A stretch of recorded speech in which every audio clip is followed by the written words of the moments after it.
Le Marrakech Air Show se poursuit à Marrakech. Plus de 180 exposants représentant les géants de l'aéronautique participent à cet événement majeur pour les professionnels, mais aussi les passionnés du secteur. Un salon qui permet d'explorer les technologies aéronautiques et d'assister à des expositions statiques d'avions. Des centaines d'étudiants ont participé à ces conférences. Omar Srdati, fondateur d'une entreprise de drones et qui expose à ce salon, je vous propose de l'écouter son intervention. Ici, ce qu'on vise, c'est un drone qui sera fabriqué de A à Z, à 100% au Maroc, avec une technologie que ce soit au niveau du software ou au niveau du hardware.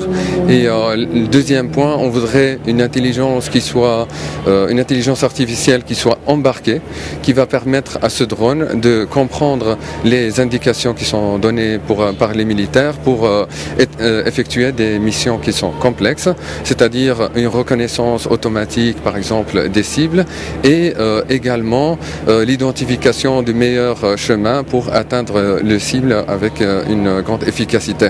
Et un autre point fort de notre entreprise, c'est qu'on veut aller au maximum vers de l'autonomie, c'est-à-dire que même dans des zones où le signal GPS il n'est pas disponible, on voudrait utiliser des technologies de vision par ordinateur pour permettre aux drones de se localiser de manière automatique sans avoir besoin de GPS.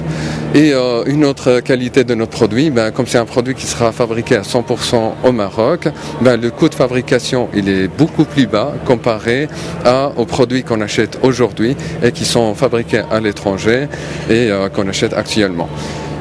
Aujourd'hui, on est à l'étape assez avancée. On a créé notre premier prototype qu'on peut voir ici et en moins d'un an. Et c'est notre premier prototype qui nous a permis de valider nos premières hypothèses concernant les coûts de fabrication, l'effectuation de la mission, la précision et aussi la demande du marché en ayant des contacts avec des militaires, etc.